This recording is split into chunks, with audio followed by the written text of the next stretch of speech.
Magandang umaga sa inyong lahat. Sa araw na ito ay pinagdiriwang natin ang araw ng mga tatay. Bagamat hindi niyo kasama ngayon, ay nandito sa aking puso ay aking kagalakan na tayo ay pinagkalooban ng Diyos ng malaking pribilehiyo na maging mga tatay. Bagamat alam natin na dumating sa buhay natin, napakahirap na gawain ng isang ama, pero andyan ang biyaya ng Diyos upang patuloy nating magawa ang kanyang layunin sa ating mga buhay. At ako'y narito upang samahan kayo sa panalangin. Ipapanalangin ko ng Diyos natin ay patuloy tayo bigyan ng kalakasan, pagpapala at kakayahan upang mataguyod natin ang ating pamilya sa nais ng ating Panginoon.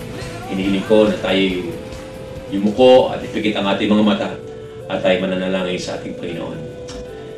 Nakilang Diyos, nagpapasalamat po ako sa buhay ng iyong mga ama na pinili, ng mga tatay na narito ngayong umaga, na patuloy na kinikilala ko po ang iyong patnubay sa aming buhay, na ikaw lamang o Diyos ang may kapangyarihan, may kakayahan upang kami tulungan na maging mabuting mga ama sa aming mga pamilya o Diyos.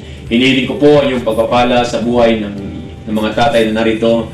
Dalayan ko, Diyos, na patuloy mo ipagpapaloob sa amin ang kakayahan na magawa namin ng mabuti para sa aming mga sambahayan, Panginoon. Pagpalain niyo po ang mga tatay na ito. Patuloy niyo pong gabayan kami sa aming pamumuhay dito sa sanlibutan ito, Panginoon. Maraming pong salamat at ikaw ang Diyos ang patuloy na maluwalhati sa buhay ng mga tatay na narito o Diyos. Maraming pong salamat at ito'y aking dalangin sa matamis at pangyariang pangalan ng iyong anak na si Jesus.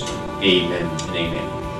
Alam po at salamat sa ating Panginoon. Palayan po tayo lahat ng ating Diyos. God bless.